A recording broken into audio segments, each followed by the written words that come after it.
আমরা বদলাতে পারি না, বিকজ যারা ক্ষমতায় যায় ওরা বদলাতে চায় না। বক্তৃতা করবার সময় পারে, তাদের ভোট জয় করবার জন্য বড় বড় কথা বলছে, কিন্তু শেষে গিয়ে কাজটা যখন করবে তখন সে কাজটা করে। এটা আগে ট্র্যাডিশন ধরে যদি চলা হয় তাইলে যে লাভ সেই করত।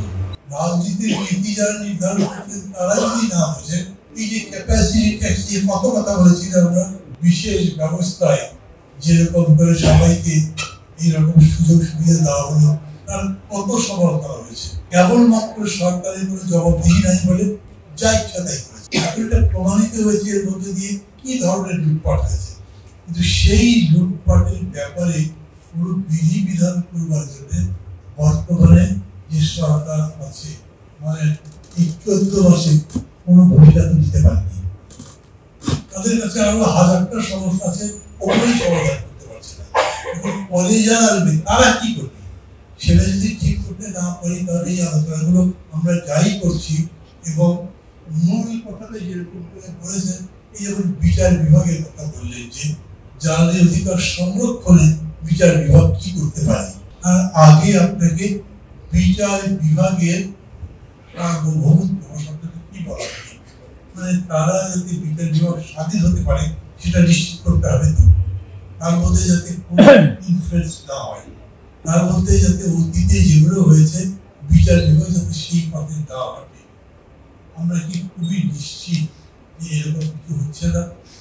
যেরকম করে মামলা হচ্ছে, কর্তা খালি খুনের মামলা দিচ্ছি, টাকা লুট করেছে তাও খুনের মামলা, চুরি করেছে তাও খুনের মামলা, এরকম কিন্তু খুব মনে হচ্ছে না যে খুব গুণগত ভাবে বিচার বিভাগ আলাদা হয়েছে। আপনি যাদের কাছে চাইছেন যে তারা জ্বালানি অধিকার সংরক্ষণ, ঠিক জানি না এটার উপরে আমাদের কনস্টিটিউশন সরকারি কিছু কিছু উদাহরণ দিয়েছে, সেগুলো আবার পড়া নেই, ওর উপরে বলতে পারবো না।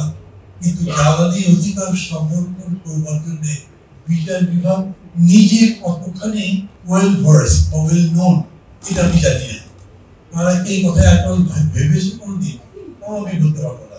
শামসুল ভাই আরো ভালো বলতে পারবে, এটা করছেন বহু বছর ধরে, এরকম মামলা টামলা হলে কি হয়েছে সেটা হয়তো তিনি বলতে পারবে। কিন্তু মূল কথা হচ্ছে রাষ্ট্র যতক্ষণ পর্যন্ত এই ব্যাপারে তার নিজের কমিটমেন্ট না ব্যক্ত করছে, যতক্ষণ পর্যন্ত তাদেরকে আপনি জবাবদিহির আওতায় না আনতে পারবেন, ততক্ষণ পর্যন্ত কাউন্সিলগুলো করে তো লাভ হবে না। টেকনিক্যাল যে বিষয়গুলো আছে সেগুলো নিশ্চয়ই টেকনিক্যালি সলভ হবে। আসলে রিনিউয়েবল এনার্জি কিভাবে হতে পারে, অথবা যেটা আপনারা বললেন মানে জ্বালানি হিসেবে বিকল্প কি কি পদ্ধতি দেওয়া যেতে পারে, এগুলো সবই এক্সপার্টদের ব্যাপার, টেকনিক্যাল ব্যাপার।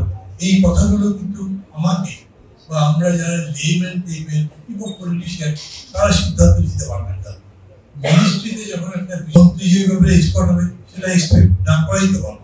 উনি বরঞ্চ মন্ত্রণালয়কে বলবেন তাদের অ্যাভেলেবল নলেজ দিয়ে, অথবা দরকার হলে সেই জ্ঞানীকে আরো বেশি করে বাড়িয়ে একটা নির্দিষ্ট সমস্যা অথবা প্রশ্নের জবাবটা প্রপারলি এরকম করে দেবেন।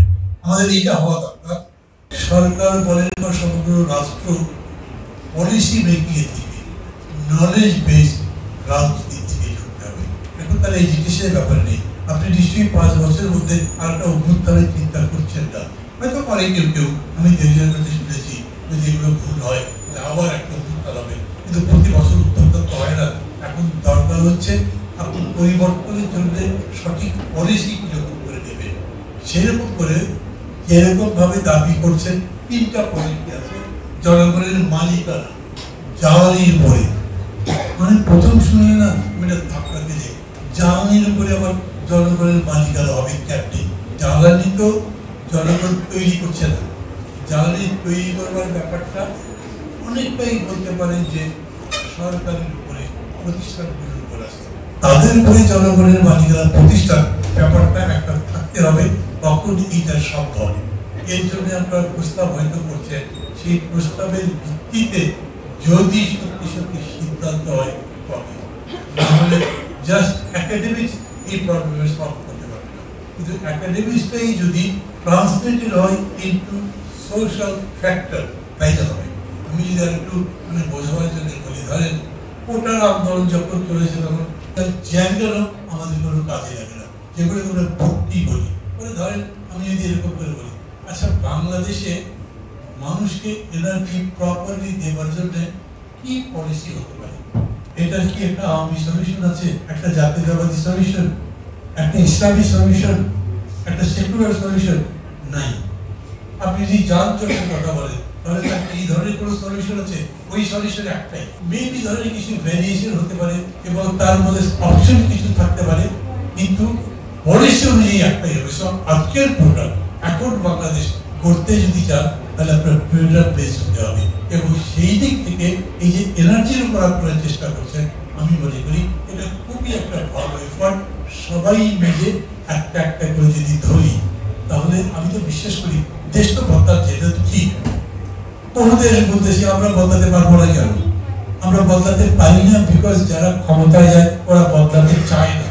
বক্তৃতা করবার সময় বলে মানুষকে মানুষের ভোট দেওয়ার জন্য, তাদের ভোট জয় করবার জন্য বড় বড় কথা বলছে, কিন্তু শেষে গিয়ে কাজটা যখন করবে তখন সে কাজটা করে না। একটা গ্রামের মধ্যে যান, সেখানে গিয়ে দেখবেন বৃদ্ধ ভাতা সবাই পায়, পায় না। অর্ধেক টাকা মেম্বার ওরা চুরি করে। বন্ধ করা যায় না? যায়, কিন্তু যারা বন্ধ করবে তারা নিজেরাই চুরি করে। তো বন্ধ হবে কিরকম করে? অতএব আমরা ডাকছি সবাইকে, তুমি বলো এগুলো বন্ধ কিরকম করে করতে পারবে। তুমি বলো এত রক্তদানের মধ্যে দিয়ে প্রশ্ন উঠে গেল, আমরা নতুন বাংলাদেশ চাই।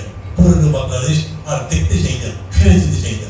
নতুন বাংলাদেশ মানে কি? বাংলাদেশে নতুন হবে কিভাবে, নতুন হবে তার পদ্ধতি কি, সেটা তোমাকে প্রোগ্রাম করতে হবে। যেই পার্টি ঠিক প্রোগ্রাম করতে পারবে সেই পার্টি আমার পার্টি। যেই পার্টি জনগণের কল্যাণের কথা বলবে সেই পার্টিকে আমি জনগণের কাছে বলবো একে তুমি তার পক্ষে নাও। এটা আগে ট্র্যাডিশন ধরে যদি চলা হয় তাইলে যে দাম সেই করতো, কোনো রকম পরিবর্তন হবে বলে আমি মনে করি না। একটা ইস্যু ধরেও যদি আমরা যেরকম শুধু কোটা ধরে এত বড় ভূমিকা ধরুন, এমন হতেও পারে এনার্জি একটা ইস্যু, আরো 2টা ইস্যু আছে, আরো 20টা ইস্যু আছে, কোনো একটা ইস্যু ধরে